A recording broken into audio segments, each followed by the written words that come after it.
In this breaking story, Elon Musk, cabal partner of Donald Trump, overlord of X, and part-time rocket scientist, said something that was pretty vile and dangerous to the target of his scorn, and I have the full story for you next.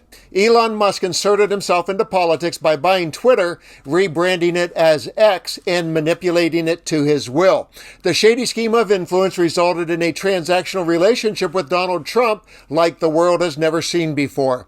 And now, instead of guiding rockets into space and driving the electric car industry into the future, the thin-skinned tyrant spends a lot of time engaged in feuds, and today may just top them all because it suggests a penalty that people who are sane just don't utter, not even in fits of rage. Musk's target of the day is Alexander Vindman, a former National Security Council official who you might remember as a key witness in Trump's first impeachment inquiry, or as the twin brother of Eugene Vindman, who just won a congressional seat in Virginia as a Democrat. I don't know if there's history between Alexander and Elon, but Alexander took the first shot today on MSNBC, and on the other side of this clip, I'll share Elon's over-the-top and dangerous response. Clearly, Putin has a type. He likes narcissists and egomaniacs that he knows as a case officer he could easily pander to and manipulate to do his dirty work. We are under attack. Russia has been using different levers, whether that's corruption networks. In this case, it's influencers like Donald Trump, like Elon Musk, to really kind of sow discord. And it's particularly troubling with Elon Musk in this case because Elon Musk has access to state secrets. He has top secret security clearance. It's possible that some of that is seeping through. Putin has been very effective in playing both Trump and Elon, and he's been using the richest man in the world to do his bidding. In some cases, that's encouraging him probably to support Donald Trump. That's not speculation. We see how far in Elon has gone.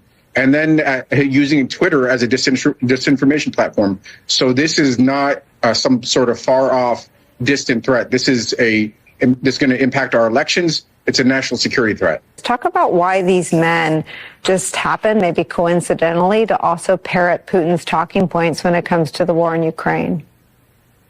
Well, it's not really coincidental. I mean, we're talking about a very practiced KGB case officer. He served through the rank of lieutenant colonel as a case officer. And in that capacity, he was trained to suss out the vulnerabilities, the weaknesses, the ways to engage his target, his agents. And he's using Trump and Elon as his agents. And in this case, he's just using their own egos, their own vanities. The fact that, by engaging with Putin, they're feeding their egos to manipulate them and message them. These guys are not particularly skilled. They're not practitioners in national security and statecraft. So his warnings that somehow this is going to trigger a nuclear war are the same things that you hear both Trump and Elon and Tucker Carlson parrot. So he's just effectively manipulating them and using them as useful idiots.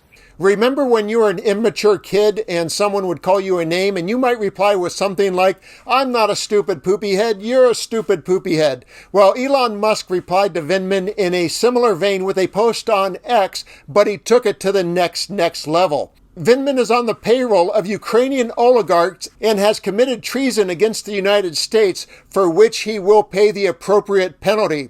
And other X-users wasted no time in pointing out what Musk was implying. Mike Pekarik said, "Treason is one of the few constitutional crimes. It carries the death penalty. Musk is threatening Vindman with death here."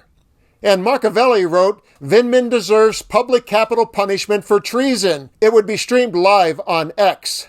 And that dark thought is where we start to lean into the dangerous part. Although Vindman and Musk's accusations against each other were similar, Musk went extreme with his suggestion. And we learned on January 6th that the unhinged element within MAGA will sometimes heed the call when an idol spouts extremism. We are truly navigating uncharted waters with Musk. He appears to be an unhinged element himself, but he now has the keys to the largest destination for political conversation and discord on the planet, and he's been given the keys to the side door of the White House by his unhinged partner in crime, Donald Trump.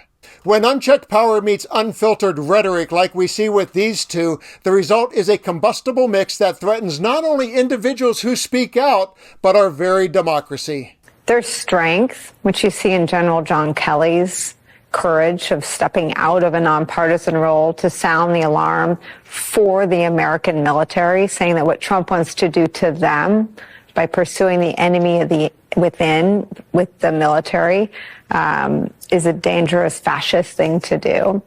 And then there's artificial faux strength, which is what you see in men like Musk and Trump and Vance and Tucker Carlson. How did we get to the Republican Party being taken over by the fabricated strength of those men? They're blaming it on me. I said, that's okay. Please blame it on me. Please.